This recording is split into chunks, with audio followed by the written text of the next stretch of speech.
நீங்கள் கேட் வெளியில தான் இருக்கணும், உள்ளே வரக்கூடாது அப்படின்னலாம் கட்டளை போடல.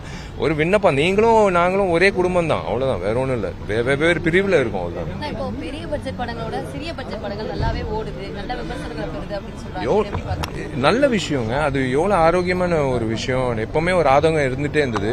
பெரிய திரைப்படங்களுக்கு தான் வந்து வரவேற்பு இருக்கு, சின்ன திரைப்படங்கள். இன்னைக்கு பாருங்க, நான் சின்ன திரைப்படம் பெரிய திரைப்படம் நான் பாக்குறது கிடையாது. அந்த பாகுபாடெல்லாம் நான் பாக்குறது, எல்லா திரைப்படமும் ஜனங்க மத்தியில வரவேற்பு வச்சுதான் அது சின்ன படமா பெரிய படமான்னு அங்கீகாரம் பெற்றுக்கொள்ளும். அந்த வெள்ளிக்கிழமைக்கு அப்புறம், அதுக்கு முன்னாடி வியாழக்கிழமை வரைக்கும் எல்லா படமும் பெரிய படம் தான்.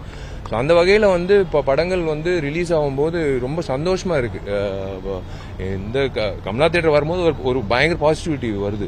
எனக்கு ரோஹிணி தியேட்டரில் தான் நான் வாழ்ந்து வளர்ந்து சினிமா கற்றுக்கிட்டேன். அந்த டிக்கெட் வாங்கி ஷோ பார்த்து ரசித்து அந்த மைண்ட் செட்டில் தான் நான் வந்து கதை கேட்கும்போது, சார் இந்த இடத்துல கண்டிப்பாக விசில் அடிப்பாங்கன்னு அப்படின்னு நான் வெளிப்படையாக சொல்கிறேன் இயக்குநர்களுக்கு. அதே மாதிரி தேவி தியேட்டரில், அதே மாதிரி சத்யன், அந்த மாதிரி நிறைய திரையரங்கத்தில் கமலா தியேட்டர் அந்த மாதிரி தான் வந்து நாங்கெல்லாம் படிச்சிருக்கோம். ஸ்கூல் காலேஜில் புக்கில் தான் நாங்கள் படிச்சிருக்கோம். ஆனால் தியேட்டருக்கு வரும்போது தான் நாங்கள் சினிமா படிக்கிறோம். So it is a very good thing, ஆரோக்கியமான விஷயம். நீங்கள் சொன்ன விஷயம், all the very best for future. ஆனால் நீங்கள் ரிலீஸ் தேதி குறிச்சு வைக்கும்போது நீங்கள் ஒரே ஒரு விஷயம் ஞாபகம் வச்சுக்கோங்க, கொஞ்சம் கிளாரிட்டி வச்சுக்கோங்க. எந்த திரையரங்கத்தில் வருது, எத்தனை காட்சிகள் வருது அப்படின்ற ஒரு விஷயம், எத்தனை திரைப்படங்களோட சேர்ந்து நீங்கள் வரீங்க, இன்னும் எத்தனை நாட்கள் ஓட போகுது. ஏன்னா அடுத்த வாரம் மறுபடியும் 8 படங்கள் வரும்போது உங்களுக்கு தெரியாமலே சில நேரத்தில் எடுத்துருவாங்க 6 நாட்கள்ல. அந்த மாதிரி இல்லாமல் நீங்கள் கிளாரிட்டி வந்தீங்கன்னா தயாரிப்பாளர்கள் நல்லா இருக்கும். தயாரிப்பாளர்கள் ரொம்ப மோசமா இருக்கு அப்படின்னு சொன்னாங்க ஒரு தரப்புல உள்ளவங்க, பிரஸ் மீட்டே வச்சாங்க. இல்ல அப்படி இல்லைங்க, மோசமா இருக்கு அப்படின்றது விமர்சனம் தான் நான் சொல்லுவேன்.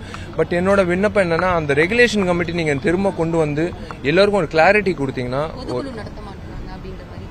அது அது ஒரு சங்கம், இப்ப என்னோட சங்கம் பத்தி கேட்டீங்கன்னா நிறைய சங்கம் நான் சொல்லுவேன். தயாரிப்பாளர் சங்கம் அவங்க வெவ்வேறு காரணங்கள் இருக்கும், நான் விமர்சிக்க கூடாது.